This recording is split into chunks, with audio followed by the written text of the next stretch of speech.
On this episode of the Pit Therapy Podcast, we talk about the band Alkaline Trio. We talk a lot about their aesthetic and how we feel about the content of their songs. I also share an opinion that's probably going to make a lot of people pretty mad. Thanks for jumping on, and let's open this pit up. Somebody hit somebody!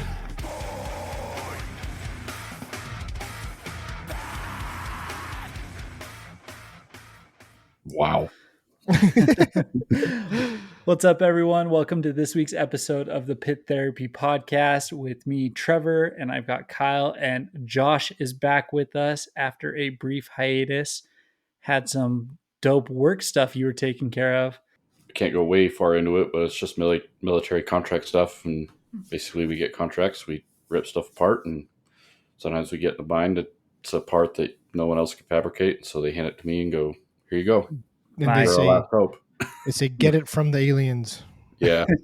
He's building the UFOs that the government is lying about. Yeah. Tom DeLong was visiting him last week, which is why he was out. Josh reverse engineers crashed UFOs. And In case you were wondering, Josh, we got into an alien conversation on the last episode, so this is not new.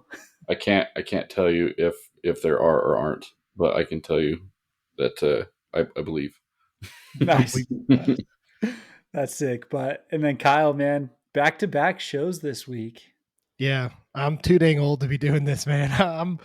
I'm hurting.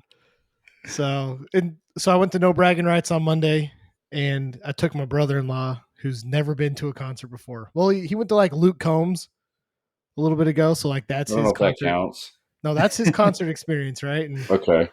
so I brought him to No Bragging Rights, and they had two local bands play. One of them was called Current Comfort, pretty cool band from Austin, and then the other one was called Light the Fire, which is like they were cool, they were fun to see, but just pretty like traditional metalcore. And then Mouth for War played, and they slayed. They're so good, Dude. Mhm. Their way to single is so good. Have you listened to that one? Yeah, Oh, Josh, you should check that one you out. should check them out. They it's sick. remind me of Boundaries. Okay. So if you like Boundaries, I think you'll like these guys. Did your brother-in-law learn the difference between a country pit ticket and like a hardcore pit ticket? Yes. Yes, he did. So the venue's like this little tiny venue in Dallas. It's like one of those where it's like half of it's a bar. And then they had like bar tables and chairs up against the other wall. And I was like side to siding and totally tripped and just like tanked it into these chairs. So I like fall back into the chairs and my legs swing up and I kicked a bunch of people, and I don't know. It was tight. There weren't a lot of people, but No Bragging Rights, man. Every time they play, it's just insane, high energy. You know, he was down on the floor with us, and like we were all just like piling on him and singing and stuff. That's It was sick. awesome. It was everything that a hardcore show was supposed to be, and I freaking loved it. Nice. And then last night I went to the Wonder Years. Really cool. Those guys, you know, for as old as they're getting, still sound amazing. And this was 10 year of The Greatest Generation, right? Yeah. Yeah. Which is by far their best album. Yeah, it was awesome. The opening bands was Sweet Pill, which if you guys haven't listened to them, you should check them out. They're like a mix of Circus Survive and Title Fight. That's cool. Super cool. And then the other band was Anxious. Yeah. And Anxious was awesome. I love Anxious. My biggest issue is this was the wrong crowd to see Anxious with. Really? Because there were like two or three of us that like were trying to two-step for them, and like a couple guys were trying to like get up on stage and jump off, and just not the crowd, you know. The lot of people hipsters weren't didn't want to grab the people jumping off. No. So yeah, I think one guy got up and jumped off, and it was like he just landed right on the ground, Fell and that to was the it. floor. No one else did. But they're incredible, right? They were a ton of fun to watch. I mean, they sound amazing live too, and so, but they were great shows, man. It was awesome. I'm just too old to do back-to-backs, you know? Yeah. So Anxious is here in like a couple weeks. Josh, they're coming through that Yeah, I one think it's venue you've been telling us about. the upholstery Yeah. factory venue. Yeah. I haven't seen much of it being announced, but I know it's still happening. I couldn't Well, tell you the date, but it's on October 3rd. Because I was actually just looking this up, and it's the same night as Stick to Your Guns Comeback Kid show. So, which is sold out at Kilby. which I'm Yeah, wondering if that will get upgraded. nah, I don't think No? so. No, I think whoever books at Kilby like doesn't book at like the complex, like booking agencies. They don't Sure. really jump like it's weird. Like the complex is its own thing, Kilby's its own thing, Beehive is its own thing. Whereas before you had like one booking agency that had like 4 different venues so they could just kind of move it wherever, but that Mm. doesn't that's not a thing as of right now that I know of. But I That's think crazy. I think if you can get into that Comeback Kid Stick to Your Guns show, that is the one to go see for sure. It's going to be crazy. It's 10-year of Diamond, right? Yeah. Yep. Mm-hmm. So, Yeah. That's on the 6th down here. So Mm-hmm. I'm gonna try and make out to that. And they're playing at a pretty big venue, so I'm not worried about it getting yeah. sold out. But yeah. It's You going funny. to try to get to any of them, Josh? So I am going to Slapshot and Sheer Terror on Friday next week on the 29th. Okay. And then I've tossed around the idea of going out to go see Knocked Loose with With Motionless. Motionless and White. I'm helping out at a powerlifting meet that day, which is in Magna, and it's at Saltaire, which is in Magna. So I kind Oh, of thought about, well, if I'm already out there, I might as well just pop over. I mean, I listen, don't what. Alpha Wolf is on that show, and we just crapped on Alpha Wolf on the last episode without you. Have you seen what's going on with Alpha Wolf right now? I didn't even know that was a band, to be honest with you. Okay. So I'm pretty sure they're from Australia, but they played a show in Kentucky where they open this huge pit and they try to get a wall of death and they count it down and they start headbanging and no one moves. Just a giant open empty pit. And then like 3 days later, there's video of people like ballroom dancing to their pits and stuff like that. And I guess Which Kyle. yeah, I had heard that the venue wasn't allowing moshing or anything, not even like a push pit. They weren't Mhm. allowing anything, so people I were don't slow dancing in care. there. Get that crap out of here, man. Get kicked out for all I care at that point, right? Do something, I but know. don't do ballroom dancing. See, here's my concern about going to the Knocked Loose show. I haven't made it through a show at the Saltaire, I don't think, all the way. So, I mean, I Why guess it's step different now back? because if I get kicked out, I'll just get my car and go home. But before, it was like, man, You this had to is sit cold. there. They have to wait outside for a ride. Yeah, dude, it sucked. Yeah. I But haven't been to Saltaire in a long time. So, anything else that you guys have been catching this week or listening to this week? that new It Dies Today single's pretty good. Oh, I was listening to that today.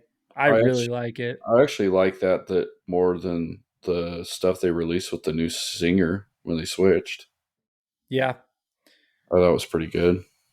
I haven't Yeah. listened to it yet. I need to check it out. It's pretty heavy. It kind of like almost started to sound like their old stuff, so I was pretty pumped.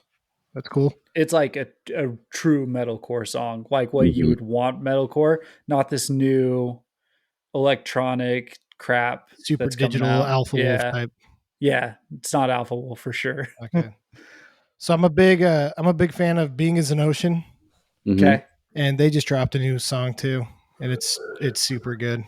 I kind of So went back Nice. down an old rabbit hole and was listening to Rufio's first record. Ah, dude, I love That's that sick. album. It was pretty good. I love the demo where they start off with the Rufio chant. Mhm. Rufio. I remember seeing Rufio. them at like Warped Tour when I was like 14 with my brother, and they came out and did that, and I was So like, "This is sick. sick." Yeah. So sick. That's definitely a band that we'll have to talk about at some point. But we'll jump into this week. We're going to talk about Alkaline Trio. And gosh, I love Alkaline Trio. And you guys tended to not like them from our Not text so thread. much.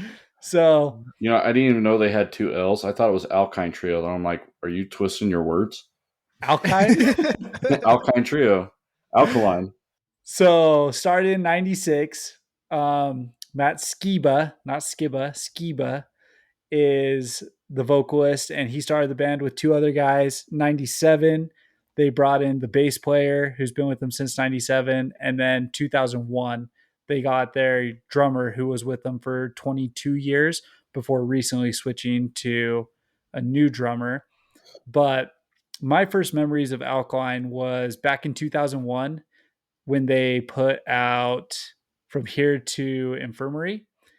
They had the song Stupid Kid on that. And they had a music video for this where it's like this creepy little kid in school who's like stalking his teacher, like overly obsessed and stuff like that.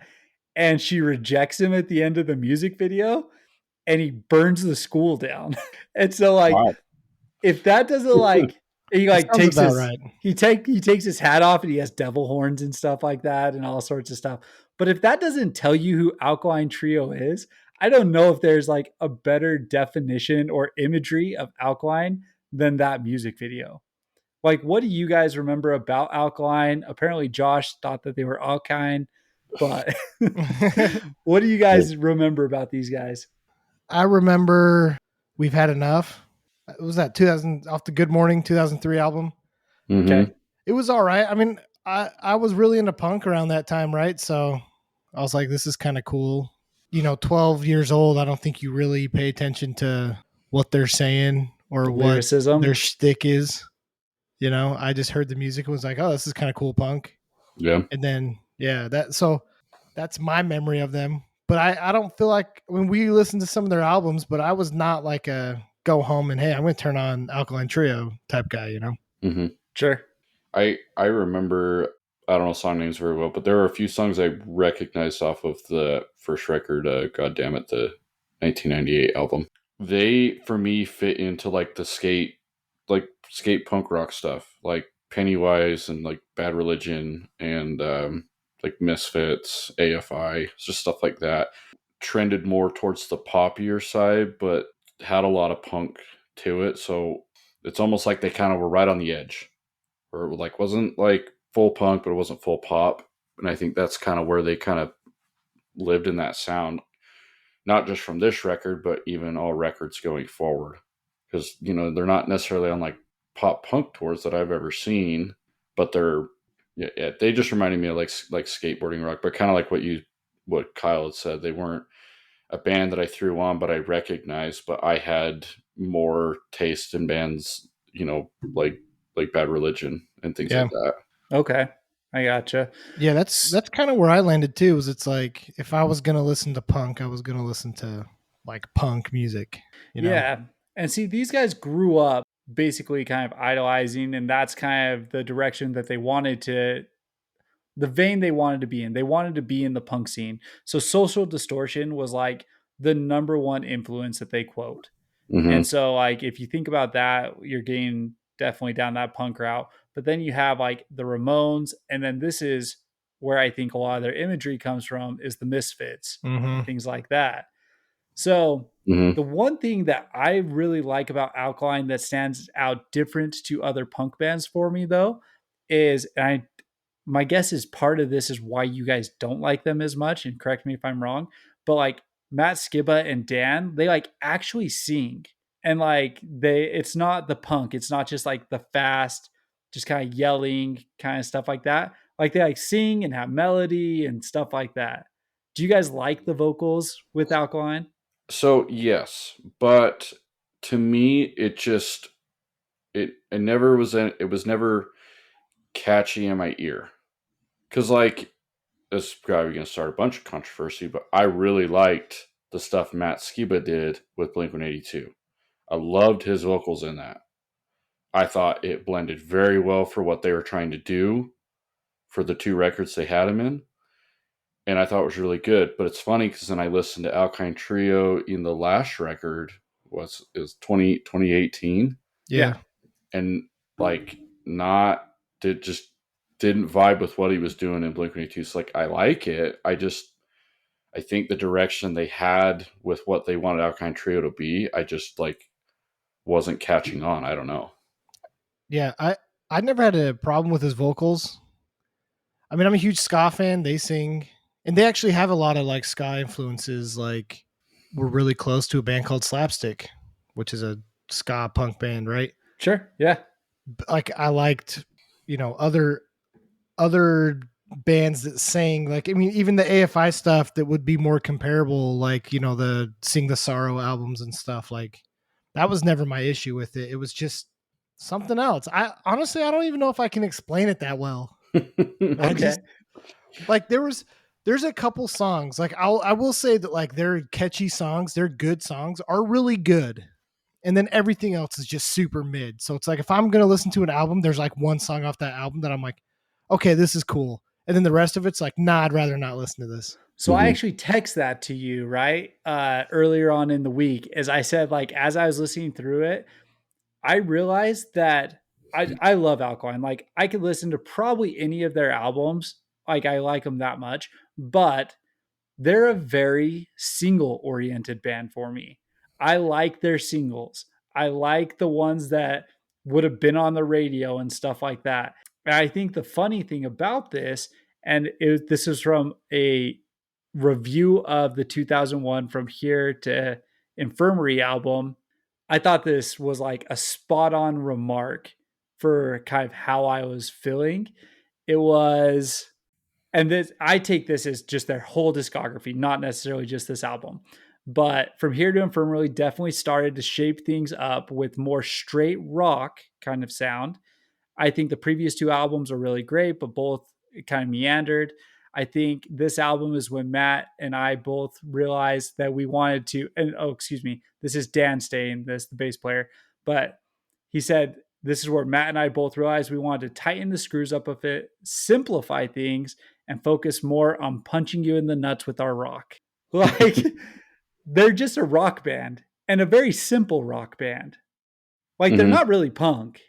Yeah. Do you guys disagree with that? Maybe the best way to put it is they're punk kids playing in a rock band. Because yeah, like I say, like they weren't punk, but they weren't like pop punk. They kind of just fell on that edge, but they were punk enough kids. They weren't ever going to be in like a rock festival either. Yeah, they just kind of it was almost like a triangle realm that they just sat in. You know. What do you guys think about the lyrics?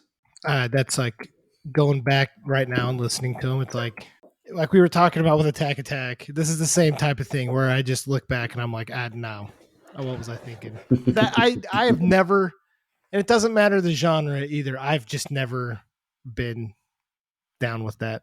So, and which part of it, like the dark lyrics, the macabre kind of stuff? Yeah, the macabre stuff. Yeah, that's just people that like fetishize and fantasize over murders and things like that. I do not resonate with that at all. It's super weird to me.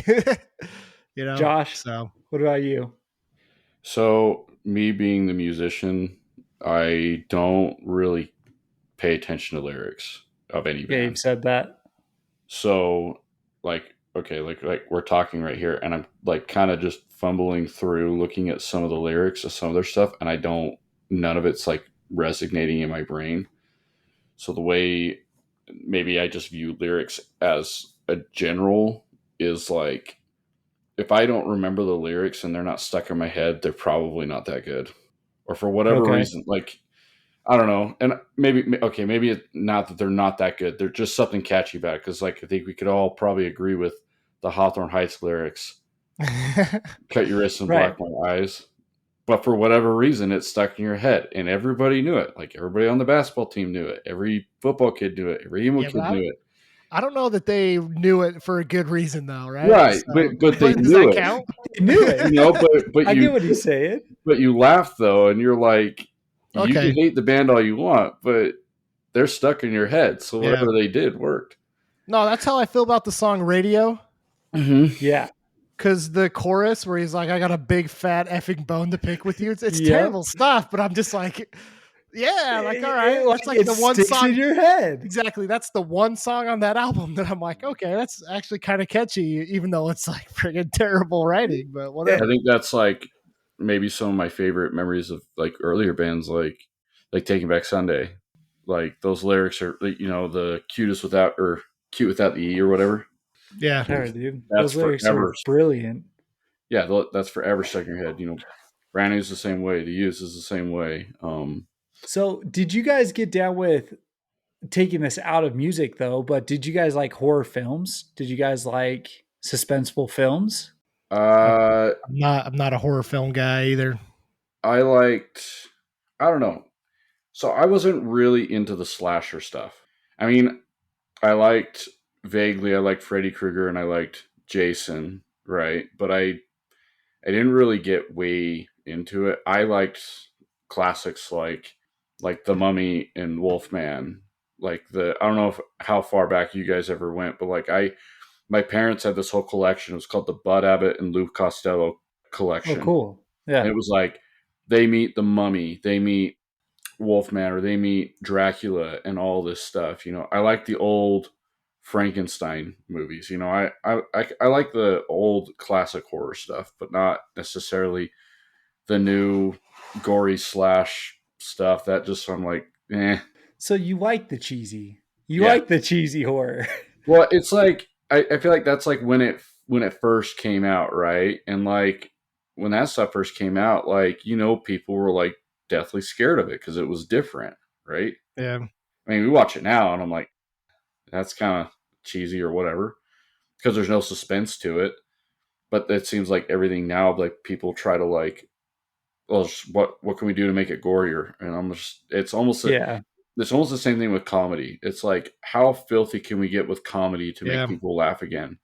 And I'm like, look, you're not going to be funnier than Dan Aykroyd, David Spade, Chris Farley, Yeah. like Chevy Chase, because that stuff was just so real and authentic. They could literally play out real life events. Like, Josh is talking about like old Frankenstein, and I'm more of the young Frankenstein. I've never related to horror movies. I think life sucks enough that it's like on my free time, I'm not going to watch a jacked up show about people mm-hmm. dying or something, And I feel that way about music too. These guys have how many albums? 10 albums? No, I think there's 9 full lengths, and then they have a 9 full couple lengths? that are like reimagined and stuff like that. I can't take 9 full lengths of talking about this, of singing about this stuff. It's just not me. Like the occasional song, it's like, okay, cool. But it's like 9 albums in, man, sing about something else, I get you that. know? I get that for sure. Because and it's not even necessarily like the full aesthetic either, because I love old AFI. I love all like the All Hallows EP. I love Sing the Sorrow.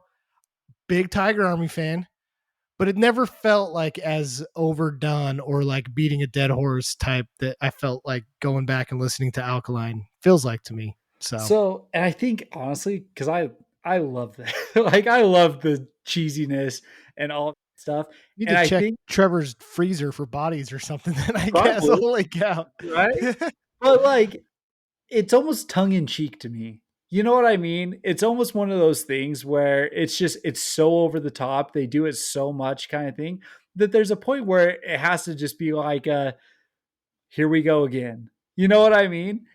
But the lyrics too, like you said, they're catchy, they resonate. He tells a story, whether it's dark or not, really Yeah. well, you know? So, and that's the kind of stuff that I like. I like storytelling. I like things that like make me a little bit uneasy and stuff like that. So, like, prime example of this is the song Sadie. Did you guys listen to that one? It's a song about those murders, right? Yeah, it's about Susan Atkins, who was part of the Manson cult and Yeah. participated in the murders and stuff like that. And they have that part at the end where they got a guest vocalist to talk like say what she was saying in her court trial and stuff. Like it's eerie. It's creepy. Yeah, and I'm not wasting cycles on that, man. That's Oh just man. that's See, not like me. I That's I not me. really like that. But then like they always stick closer to what I'm going to consider rock. I don't even really think punk. They have a couple faster songs and a few things like that, but they're much more rock in my opinion. And like songs like Time to Waste with the piano or even like Mercy Me and stuff like that, which is just like a generic kind of pop rock song that would be on the radio. Like they're just like good and catchy to me. And I really enjoy that kind of stuff. What do you guys think about like their later albums? To me, it just seems like I say, like an updated version from God Damn It. Like it's more produced. It sounds a little bit better, but it just all kind of to me is falls in the same category. The song structures are all fairly the same, which isn't a bad thing. I mean, obviously they've done how many records did you say they had? 10? 10? So they have Nine-ish. 9 that are like 9. full lengths, and then they have 2 that are like reimagines. Yes, I mean obviously whatever they're doing is working to be able to, produce nine records full lengths in total. But yeah, I don't know, like none of it ever really stuck out to me where I was like, oh, dude, you got to check out this song. I just, like, most of the time I'd have to look it up and be like, oh, that's Alkaline Trio. Okay. Yeah, to me, it all just kind of sounded the same, kind of like Hatebreed once you've heard one song. they're, Yeah. they're all the same. See, my thing with the later albums is like, to me, the novelty of them had worn off. Sure. So it's like, yeah, it might be better quality produced music, but the novelty of Alkaline Trio is worn off, and I'm not interested in it. Like those first few albums, like even though it wasn't really for me, like it was still at the time outside of the Misfits and some of those bands, you didn't really have this type of like band Deep into the aesthetic. dark. It Yeah. had made it as big, right? Unless you were really into like black metal, but from like the punk side, there were like Misfits knockoffs and stuff, but I don't feel like anyone ever made any like noise in the scene outside of Alkaline Trio. So those first couple albums, even though it wasn't really my jam, like I could still get behind it because it felt fresh, it felt cool, it was unique. But the newer albums, it was like, yeah, it's better sounding music, but the novelty had worn off. I really like Is This Thing Cursed, which is the last album that they put out. It felt really good. It felt like older Alkaline and stuff like that. I didn't care for My Shame Is True. I didn't care for This Addiction. But what I really like from Alkaline is I like Remains. So this was a compilation album of basically all their EPs, singles, side Bs, things that like didn't make it onto their full lengths. They put them all together on this Remains album, and I think it's fantastic. It has a lot of the over the top.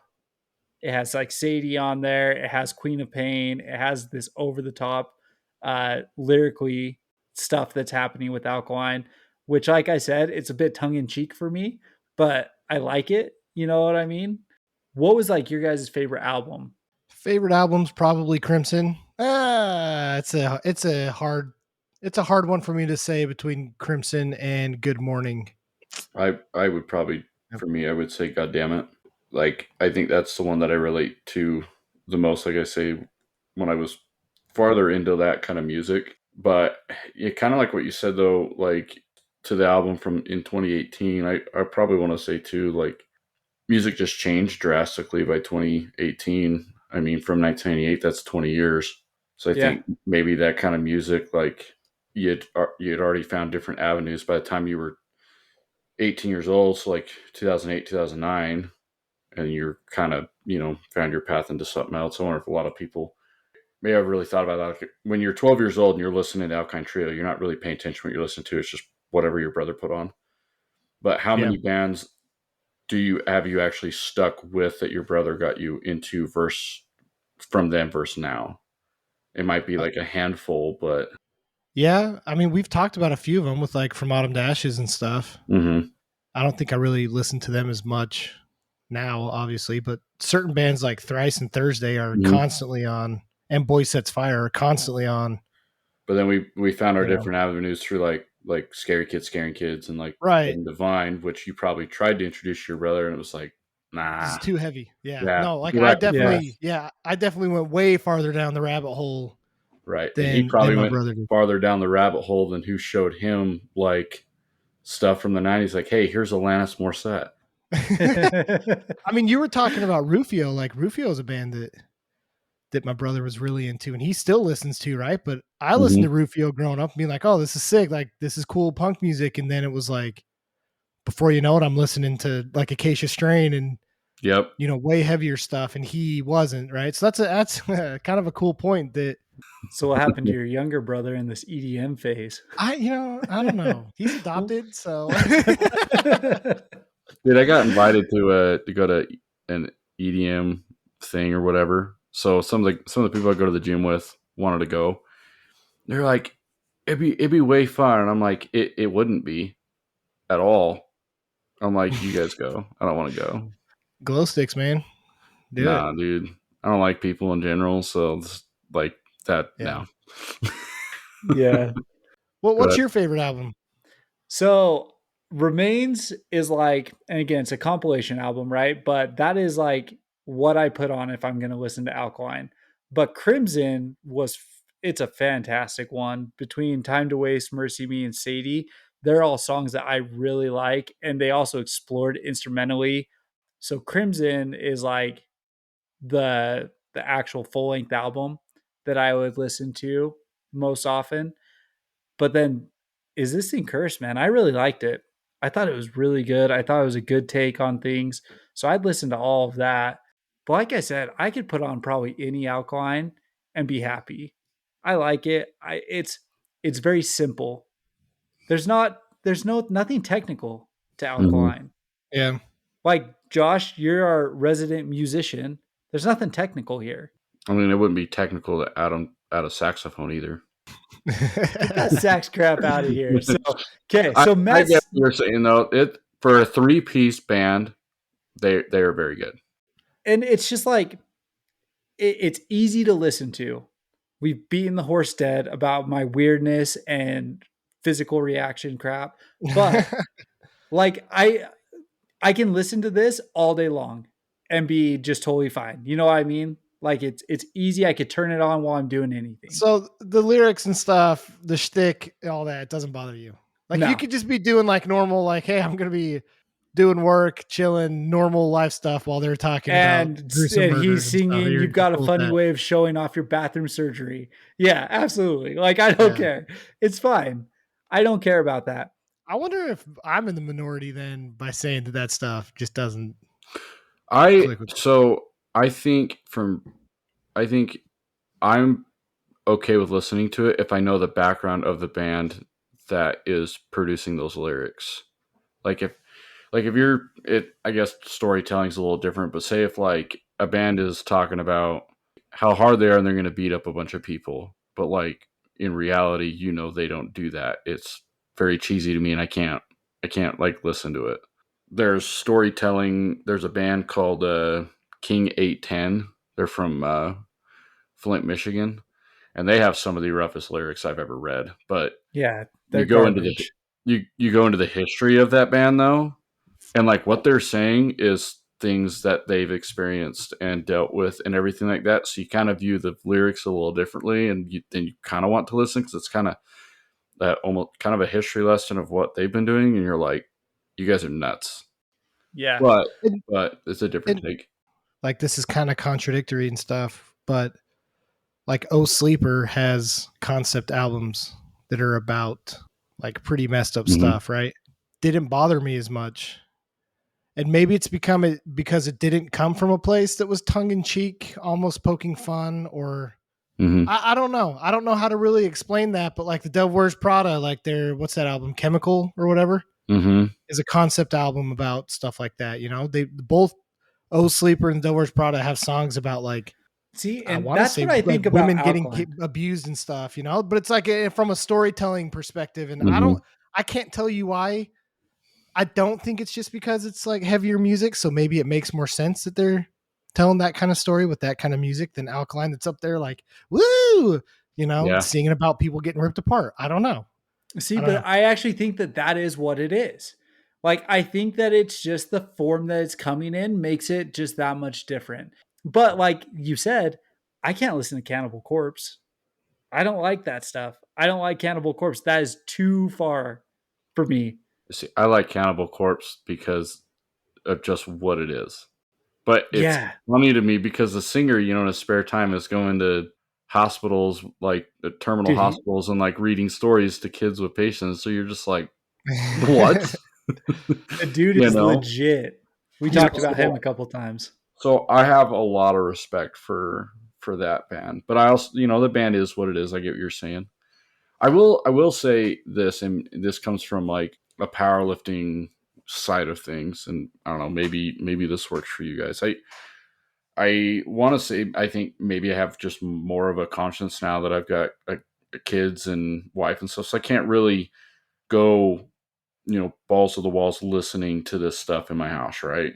Because like my kids are gonna repeat it, so I kind of have to like tone it down a little bit. But like when I'm at the gym, yeah, free for all because I want my adrenaline running I'm there to like let it all out under the weight, right? But I also know it's like for a short period of time that when I'm done, the music comes off and like I'm putting on a band like Conditions or Seosin or something to like calm Yeah. me back down and bring me back down to that level. So maybe at one point it was fun to listen to for that time, but now it's like, it's not worth wanting to feel like I'm gonna, rip my house in half right now. You know, Sure. feeling See, like that. I still feel like, because yeah, like I listen to heavy music too when I work out, but I feel like I can still do that without songs that are talking about mass murders. Hmm. You know what I mean? I can get an adrenaline rush with bands that aren't talking about Hmm. dark stuff like that. And that's just me. I can't do it. But it is super interesting that we all have this like certain line, but we cross it with different bands or different genres. You know, Hmm. it's a really interesting concept to think about. Basically, Alkaline Trio is the murder podcast for women of the genre of It really is. to listen to. This is instead of like girls listen to true crime podcasts, we listen to I Alkaline just listen Trio. to That's what you're saying? Alkaline Trio. Exactly. That's my version of a true crime podcast. Yeah. But Cheyenne woke me up in the middle of the night last night and she was like, There's a spider in the bed. And so I got out of the bed and like ripped all the covers off and I was like, What are you talking about? She goes, I don't know. And she like rolled over and went back to bed. she was Told that this asleep. morning and I was like, What podcast have you been listening to? What are you doing? Oh gosh. Okay, Josh. Well, you touched on this. So Matt Skiba joins Blink 182 for a period Mm-hmm. of time, 2015 to 2022. Mm-hmm. You said you liked it. Yes. Did you only listen to the like recorded albums, or did you go watch him live at all with them? No, I didn't watch them live. Blink 182 is terrible live. So Doesn't hold on matter. a Doesn't second. matter who the guitar player is. I'm like super ignorant here. Okay. Why did he play for Blink? So Tom DeLonge Was this leaves. the Angels and Airwaves stuff? Was he out doing that? Or No, this was UFOs. So This is everything that the I start. kind of read, this is a while ago. I went down this rabbit hole. So some of it's vague, but after their, what was it? The Blink 182 self-titled, that was in 2003. That was like, in my opinion, the last best record Blink 182 ever put out. And then they released Neighbors in 2011, and it was total garbage. That was with Tom DeLonge. In between that time, they did Boxcar Racer, which was very good. I love that band. That whole record is awesome. forgot I about wish they would them. have done Yeah. another one. And then Plus they 44. did that, and then you had Plus 44, which was Mark and Travis's band. Is that right? Yep. And Boxcar was just Tom. Was just Tom. I think it had Tom and Travis. I don't think it had Mark. Oh, did Travis be in both? Yeah. And I know Anyways, there was separation there. I know that caused a lot of controversy, and then they just kind of split. He had Angels and Airwaves at that point, and then he left to do like the UFO stuff. But like, I mean, there was stuff all over the internet at that point of like Tom and Mark not getting along, and like there was like rumors about how Tom wanted to be around for his kids, and Mark telling him blah blah blah. I mean, it's just all rumors, but I mean, it was all over the internet. And then Mark, I can't remember the year he got cancer, but I think it was right before he got cancer. They picked up Matt. No, it was quite a bit before. But So I don't remember yeah, the year he got cancer, so it would. I think it was like 2018 or 2019. it was 19 or 20 that Okay. he got cancer. But basically, 2015, Matt Skiba joins. The reason why is Alkaline had toured with Blink 182, so they knew each other because of that. Blink, Mark, and Travis called and talked to Matt and said, "Hey, come try out. We actually really think you can do this." Matt joins. I've watched live videos. It is horrible. It is just so bad. And this goes back to what I was asking you guys earlier about his singing. His singing style doesn't fit a Blink song at all. See, You I know, disagree. and this is why I wanted to ask you if you watched it live or if you only listened to the albums. Because California and what was the other one? 9? Is that Yeah. what it was called? Like they a little bit changed to Mhm. have Matt in the band. Mm-hmm. That it's not damn it. It's not all the small things anymore. Mm-hmm. It's a new band with Matt in there. Mm-hmm. Yeah, I loved California was pretty good, but Nine, in my opinion, is one of their best records they've ever done. You know, I listened to it just the other day. It was fine. Yeah. But it also was way heavier on Mark's vocals than Matt's. Like that song Dark Side is Yeah. is a masterpiece to me. That's like perfect.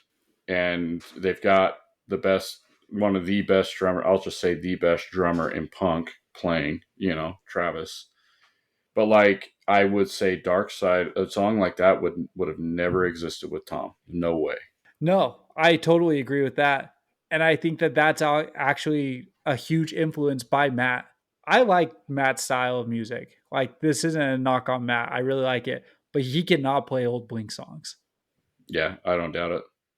So that was the issue you had with it, is that he couldn't sing Tom's songs good enough?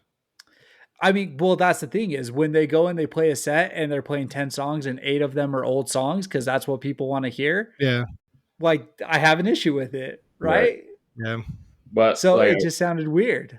I think, in my opinion, Blink-182 was never good live, even with Tom. Like, I don't know if you ever listened to the Tom, Mark, and Travis show, the live album.